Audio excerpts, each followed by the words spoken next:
today to the Toda Peace Institute for hosting us. Thank you for attending and being part of this workshop. At the University of Notre Dame and with the Toda Peace Institute, I study the impact of social media technology on the world, and especially on the rise of the extreme right and the spread of hateful content online. When the newspaper Japan News arrived at my doorstep today, the top story is about content removal of hateful and false information online here in Japan. And this type of news story is happening all over the world. In 2021, the Toda Peace Institute held a workshop on this with 13 researchers from the Global South, which resulted in this book of the case study of how social media was impacting democracy and conflict around the world.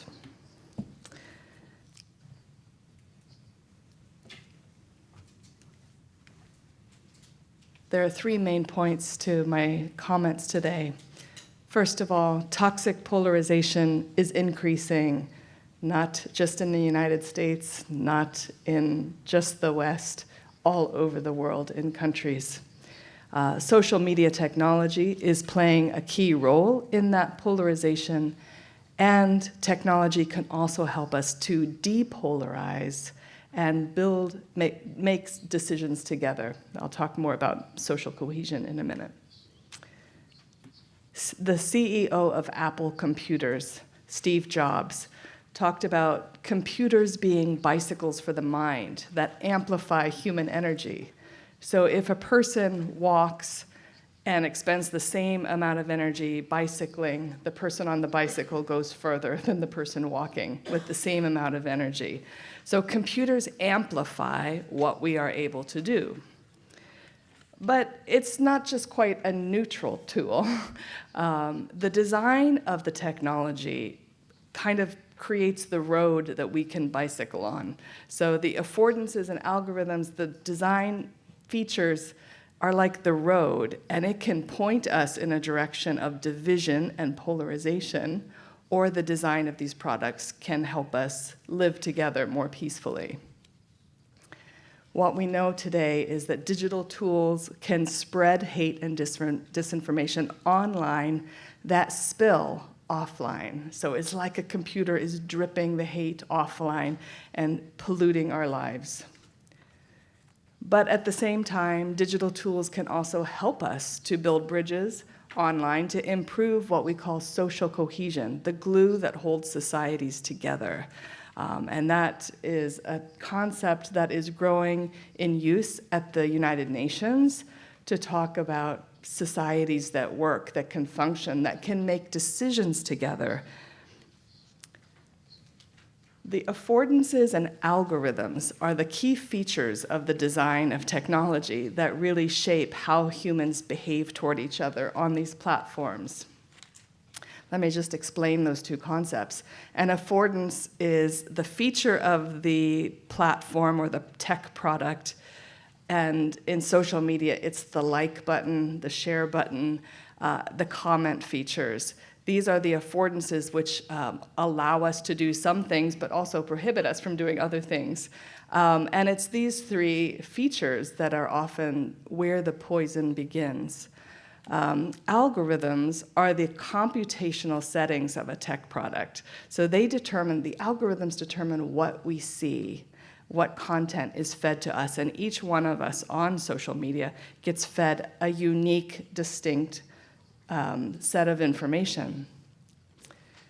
Over the last 20 years, societies have used these new digital platforms to organize democracy movements, so they've been able to be used for positive. They've been able to build bridges across divided communities. And they have helped empower individuals to engage in civic action to improve their lives. But as I was saying, there's sort of this path to destruction that the current tools are taking us, where societies around the world are losing their cohesion. They're losing the glue that holds them together.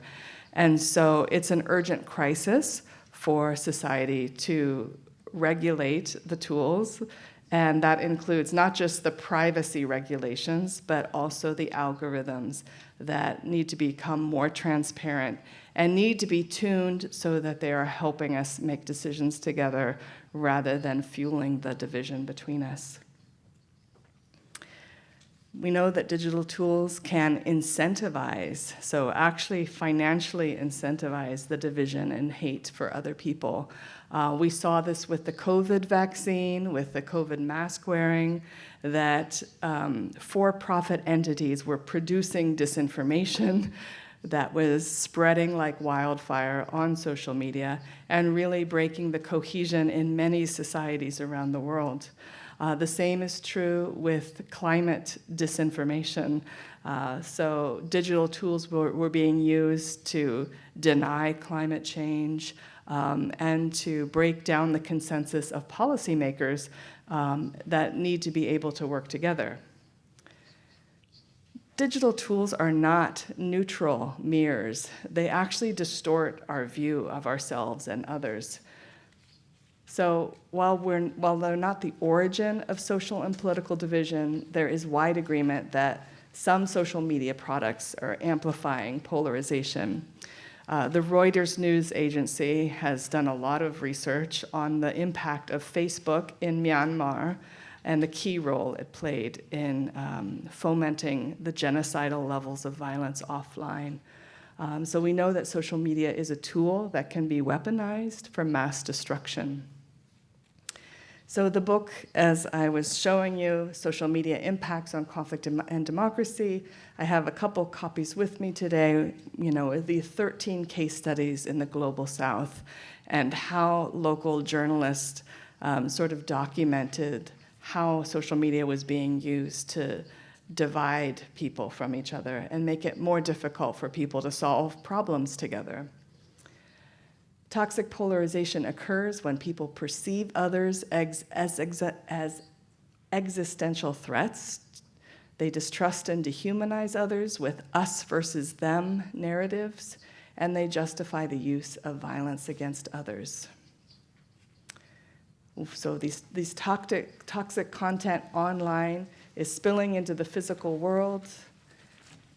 There's many different types of harmful content. Again, I was interested that my lecture was almost printed verbatim here in the newspaper today because it identifies these same categories in Japan are also being removed from social media sites because when you have hate speech and threats against individual political leaders or disinformation campaigns, this ends up hurting people. Whether you're on social media or not, it is breaking down the fabric of society. What we know is that this is an urgent problem, that now social media is a weapon of mass destruction. It's contributing to violence, it's fueling distrust in government, and it's really hampering our efforts to solve pressing public problems. We really want to think about toxic polarization as limiting our ability to take action to solve the problems in our world. It makes us feel isolated, frustrated. We have a sense of exclusion from others. And really, we feel a sense of distrust toward our leaders and institutions. And again, it's not just for those of us who are on social media, it's impacting the entire society. So even if you individually don't belong to any social media network, that doesn't mean it's not affecting your life. In the book, I talk a lot about what makes social media distinct, and it's the speed and the scale, the two top characteristics that make it so difficult to constrain the kind of content that is being spread on social media. Dr. Philip Howard at Oxford University wrote this book, and he calls social media lie machines. And really, this idea is that false information on social media spreads 6 times as fast as true information. So the unique features, the affordances of social media that make it distinct from traditional media are what are making this such a problem in the world today. We see each other, we get different kinds of information from each other, we don't have shared reality or shared facts. So in traditional media, we were all watching one news program and getting shared information. And now with social media, each of us gets a unique feed, and so it's dividing people with different sources of information. And this is leading to the collapse of truth. Some scientists would call this epistemic insecurity, where the public doesn't know what is true and what is not true, who they can trust, where information comes from, and without agreed upon facts, we cannot solve global challenges. Thank you very much, and with that, I will pass it to the next. I would like to pose questions to Professor Lisa Schirch. I think social media is a quite important issue. Yesterday I went to the barber, then we need to seek some common topic. Then one of the major topics that we discussed is the impact of the social media to the kids. I think this is a common issue that we are currently facing. And I think you have elaborated very detailed about the causes and its impact. But unfortunately, I couldn't get the kind of strategy for depolarize or eliminate the polarization of this social media. I would be very grateful if you kindly share your view. I just wanted to ask you, we as a youth, and I believe the ones that probably use social media the most and share social media the most, what can we do to help eliminate this false information that goes through social media all the time? And how can we distinguish the false information versus the true information? Thank you very much. Thank you very much for the questions. There are three strategies for addressing the impact of social media on polarization. The first one is already being done. It's on content moderation, and the newspaper today deals with tech companies removing content at the request of governments who tell them what type of content to remove. So that's content moderation. The second strategy is regulation of the actual algorithms and affordances that a tech platform offers to the public to make sure that these are safe. So just as a car offers an affordance of a seat belt, there should be affordances on tech platforms for public safety. What's interesting is in China, social media is very much regulated by the state, and the application TikTok, the children are only allowed to watch TikTok 40 minutes a day. In the United States, many children spend 8, 9, 10 hours a day watching dance videos. So there's no time restriction in the West, and it fosters addiction, depression, anxiety among children. But also the content is different. In China, they regulate what content children can see. They show them science videos. They go to museums. There's experiments. It's educational material on TikTok. In the West, in the US, there's no guidance on the kind of content. And so most of it is rather worthless in terms of their ability to be good human beings in the world. So that tech regulation has a role, content moderation has a role. The third strategy is designing technology specifically to help us make decisions together.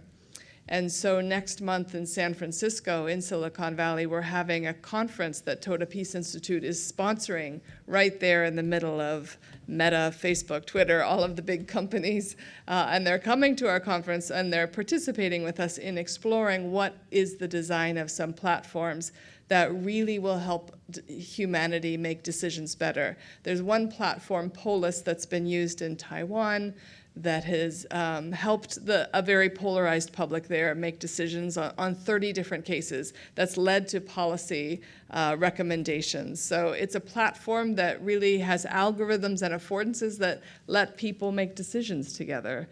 So that kind of a platform like Polis is what we're excited about in terms of solutions. Thank you. May I Yes, ask a follow-up question for Lisa so that you can elaborate a little bit more. What's the difference between content moderation and censorship? Yes. That's the difficult part of this. I'm asking it. Yes. So as a society, we have decided on traditional media that we're not going to publish child pornography, or we're not going to allow false information to be published in newspapers. So what the problem now is that those laws for traditional media do not apply to social media. So the tech companies claim that they are neutral mirrors of society and that they are not publishers or editors. So the problem, and the US is working on this actually just this week, is whether the laws that apply to traditional media about what content is bad for society should also apply to social media. So part of it is common sense, but yes, there's many cases where it's on the line and it's very difficult to make these decisions. But society has already decided, we're not going to allow people to publish things that are harmful to children and to, that cause violence in the newspaper or TV. So we need to extend that. I have one follow-up question to Professor Lisa Schirch related to social media. How do you see the role of social media specifically in the conflict in the Ukraine? And also, how do you see its role in peace building there? And how can the civil society use social media to contribute to peace there? By the NGOs as well as individuals. Yes, thank you. Thank you. The country of Ukraine has a very advanced program using technology for democratic governance. And what that means is the government consults with the public on a variety of issues. So actually Ukraine and this region is significantly ahead of the rest of the world in terms of using technology for deliberation and democratic participation and really inclusion of diverse groups in society. There's also quite a significant civil society movement. It's called an IT army in Ukraine, but it's also operating in other parts of the region in Latvia and Lithuania, where civil society elves combat Russian trolls in terms of disinformation. So this means that civil society has already formed a movement where they are organizing themselves to give their version of what is happening in their country, and to describe it as a war rather than a euphemism, which Russia is using in terms of describing what's happening. So yes, there's social media is playing a very large role in this conflict in terms of not just in the region, the level of disinformation, but actually globally. One of my graduate students just wrote a paper. He's from Iraq, and he's writing about how Russian narratives of what's happening in Ukraine are being translated into Arabic, into memes, and spread on social media, also in Iraq, about the war in Ukraine. So this is a global phenomenon now in terms of how countries are using social media as a weapon to advance their narratives.